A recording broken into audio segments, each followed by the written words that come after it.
Good morning, Facebook. How are you? This is Renee, and I'm here with my friend Bobbie.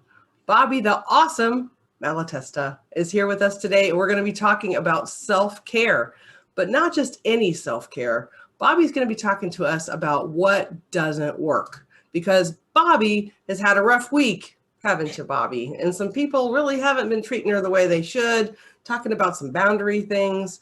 And we're really excited to have you here and chat with us about self-care. So tell me, Bobbie, if you had to pick the biggest thing that goes wrong in somebody else's self-care, what is that? What's it look like to you when something isn't right? Well, they're not doing it. That's the biggest frustration that I've had this week. Oh man. And I think where I get the most frustrated is I try so hard to be a good example and an ambassador and talk about self-care so much.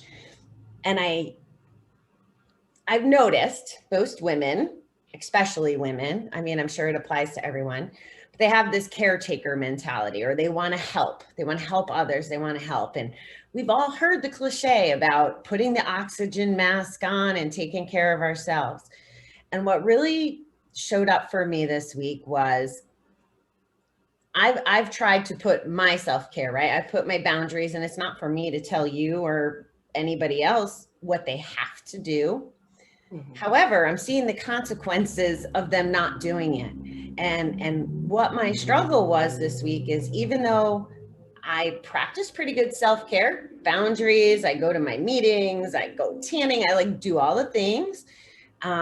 When other people aren't doing self-care, they're robbing you of all that good stuff you fill in your cup. I look at it, I call it my bucket on my show. I fill my bucket with all this good stuff. Well, that's great. But when it's getting pulled and pulled and pulled and pulled by things that are out of your control, it just gets really dangerous.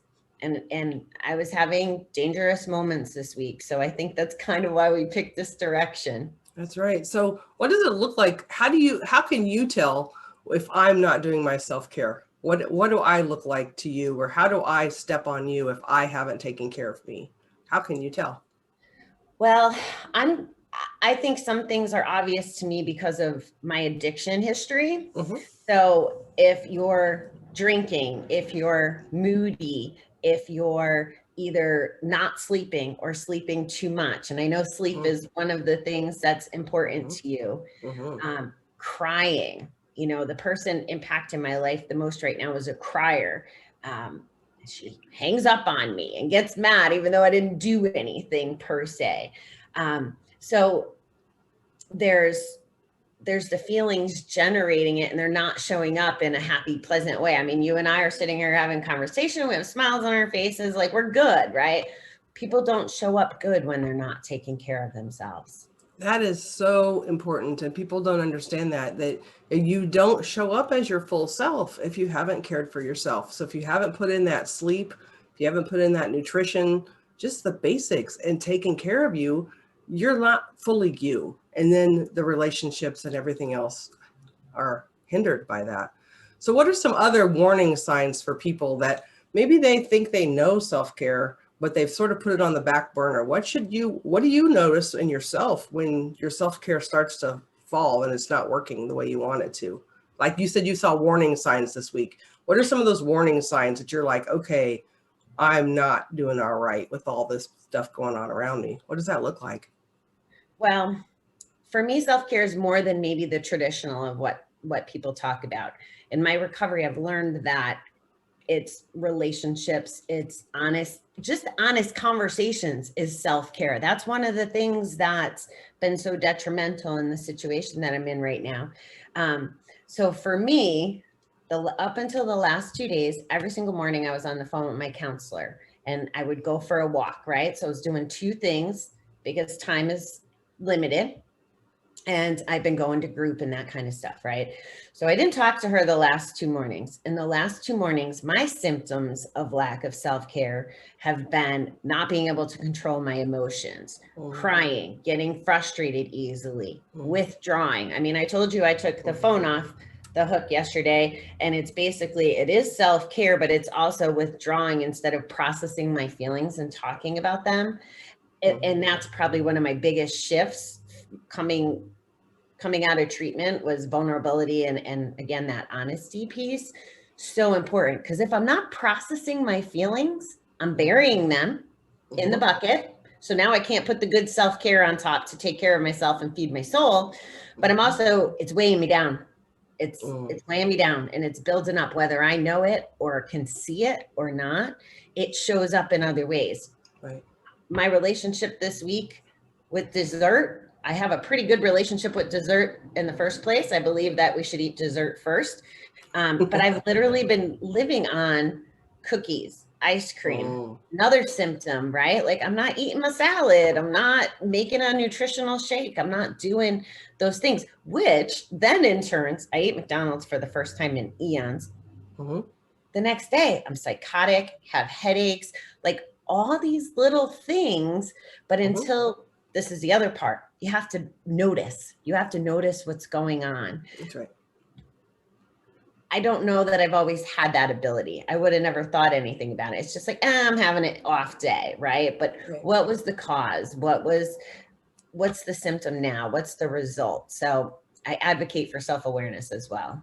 Yeah, those are some great examples. And we talk about that. And so one of the things I preach about a lot is sleep. And we talk about the nutrition and setting boundaries about that. And it seems like so boring, so simple. So, oh, we know that. And we think that's such a big deal. But when your body takes in something it hasn't taken in a while, it's going to respond. And we don't think about that. We're accustomed to this type of diet. And then we go on this week of something different. Your body reacts to that, and it expresses that somehow.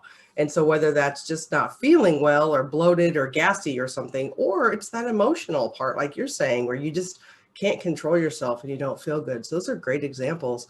So if you had to tell somebody where to start with self-care, and you're like, okay, this is where, if they don't really have a routine, they don't really have, when you first started out building a self-care routine, what did you do first? What were some of those first steps to try to get yourself some self-care? If they're new to this, what does that look like?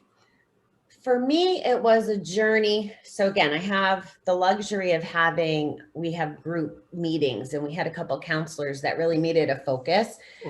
Like, for example, the Bobbie the Awesome. That's for two reasons. One is to show women and people that it's okay to acknowledge our good qualities and that we can be self-confident. But it's also a reminder to me on the days that I'm not feeling swell about it. And I need to be reminded, right? So taking on the identity, looking for the good would be one of the very first things. Research. And I'm not saying crazy hours and stuff, but while you're out for a walk, listen to a podcast, or out for a drive. There are so many resources out there nowadays, whether it's books or podcasts. And I'm mentioning those first because you can consume that and go on. Like, if you're stuck and you don't have ideas, or being in a group like yours, or following people that have the tips and tricks. I have a rule of 3, Renee, that I tell everyone: try something new at least 3 times before throwing in the towel, right? So for me, one of my biggest examples was church. Like, I just got into the whole spirituality thing because it was part of my step work. So I went to church the first time, and there was a substitute preacher. So that one kind of doesn't count. And then I went the second week and I liked it. And I went the third week and I didn't like it. But it ended up, I went back because it wasn't based on just one thing. And that could be a Zumba class. It could be food. It could be whatever it is that you want to try. That's just one of my biggest suggestions, is don't count it out after one time, because everything from the experience of uncontrollables to how you're feeling that day can be impacted. That's a really great point. So I know you have a couple of podcasts out there. Tell everybody where they can find you and how they could follow along and what you do. Well, my first podcast is called 321 No Kiddin'. And I started that in the fall of 2019 with the intention to raise awareness around gambling addiction. And I kind of evolved it from just gambling addiction to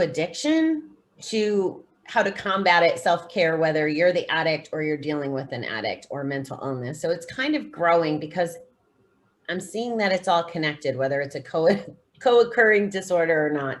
And then my second one is called the Recovering Entrepreneur, because as I've been on this journey the last year and a half, what I'm finding is the practices that we do in recovery apply in business too. So maybe there's entrepreneurs out there that don't have, I'll call it the luxury of recovery, right? Like they're not going to groups, they're not getting access like to this information. Unless you're looking for the information, it's not going to necessarily show up in everyday life.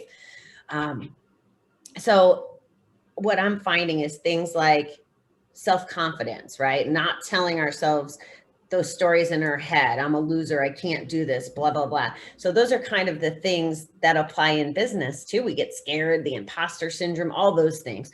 So that's kind of the focus of that show.